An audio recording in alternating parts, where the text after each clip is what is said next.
I'm doing sort of an upgrade. I actually was looking to install and reinstall everything on the operating system of this. I was looking to replace the 512 gig drive that comes inside the computer and replacing it with a 4 terabyte. But then I started to think, you know what? Why not just add this as a second drive, since I do have two M.2 drives. I filled up the hard drive, the SATA regular hard drive. That's a 5 terabyte spinning hard drive. I upgraded the memory to the max. And now I'm going to add a 4 terabyte NVMe as a second drive. Maybe in the future, I'll swap it and make the 4 terabyte the main drive. But for now, I just need to get some work done. I have some transfers that I got to make, some photo transfers and stuff like that for some friends and family. So I just need to get this up and running for now. So I'm gonna add it. This is a Western Digital. I'll leave the link below. And I'm gonna add it to the, I've had luck with this in my other laptop. And I'm gonna add it to here to see if it improves it. This is a AWM7 or Alienware M17 model number p37e laptop, 17-inch. I've been using it for a number of years now, and I love it. I love it. It's my, it's one of my go-to computers. All right, so what I'm gonna do is I'm actually gonna just put it in here and then boot it up and make sure that it comes up and that this Western Digital 4 terabyte upgrade is compatible with this laptop. It should be, but you know, you never know what happens. So the main drive is gonna go in here and the second drive will go in here. I will be adding a heatsink to the Western Digital drive. I bought that on Amazon. This is the original heatsink for the, I think this is a Samsung drive. They're both NVMe.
think I made a mistake in saying something earlier. So the main drive, I think I said would be up here, and it's not. It's here, and I think this is slot number 2 for whatever reason. The main drive goes here. The reason I know that is because this heatsink that came with it is the only one that fits this way. This heatsink does not fit on this side or this M.2. Also, in order, I didn't show it until I missed filming and decided, let me just let you know.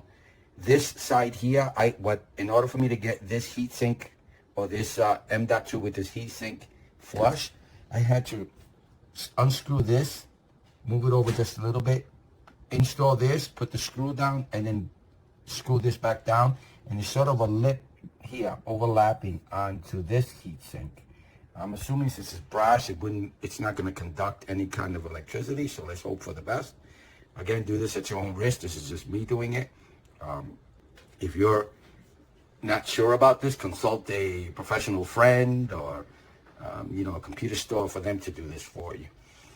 All right, so let's move on. So now I'm going to put the cover on, and I am going to boot it up and see what happens.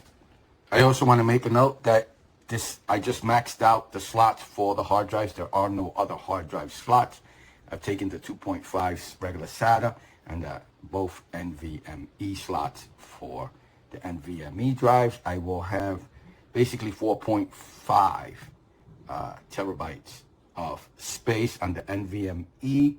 I will have a total of, I believe this is a 5, so I'll have 9.5 gigs in this computer. Wow, I still remember my 9.5 terabytes. Sorry, terabytes, if I didn't say that. So 4.5 terabytes in NVMe, 5 terabytes equal 9.5. And I remember my first 10 gig drive, I think it was called Bigfoot or something. It was a huge drive, 10 gigs. And it had lights on the drive. It was huge. It was humongous. And we've come a long way from 10 gigs to terabytes.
So I'm running a hardware test on the Dell website. I love Dell for that they do those type of things. The driver installs are easier, and the testing of the actual computer is easier.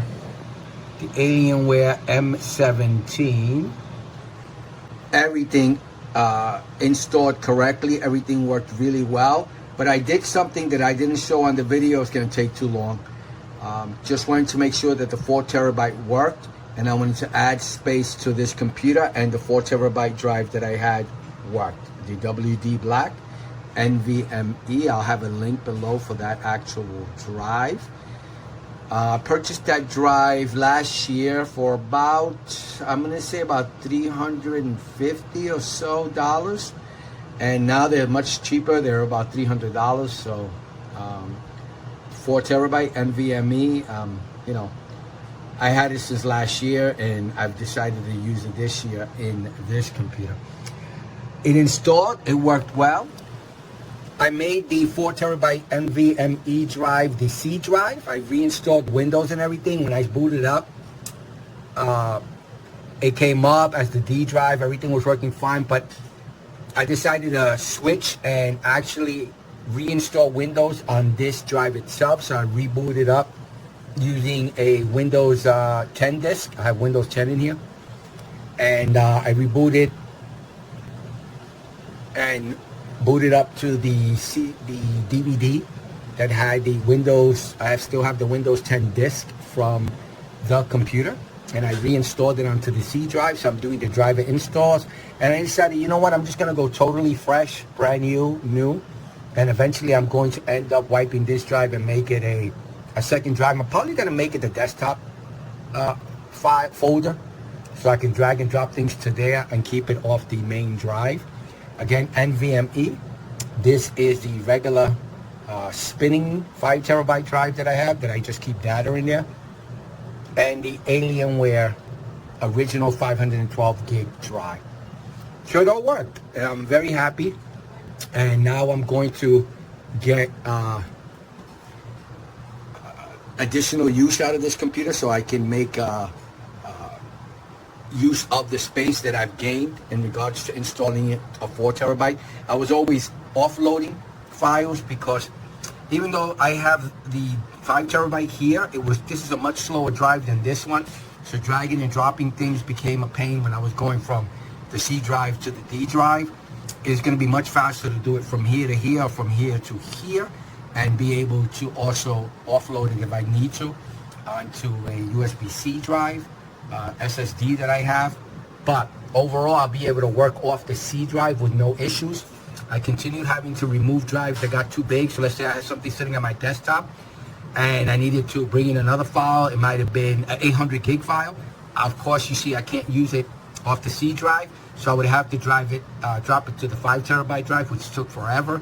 So it's going to be nice just to drop it to the C drive or the desktop portion of the C drive. Or if I make this the desktop, I'll have 512 and have a choice of, if there's not enough space here, I can just add it to the C drive downloads folder or documents folder whenever I need additional space and faster space. I don't want to wait days or well, not days, I'm exaggerating, but it'll be a lot faster to drop things to the NVMe drive than it will be to the regular spinning drive.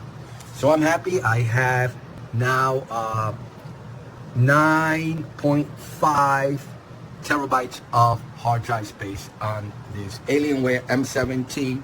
It's an old laptop, but it's still working well. So I have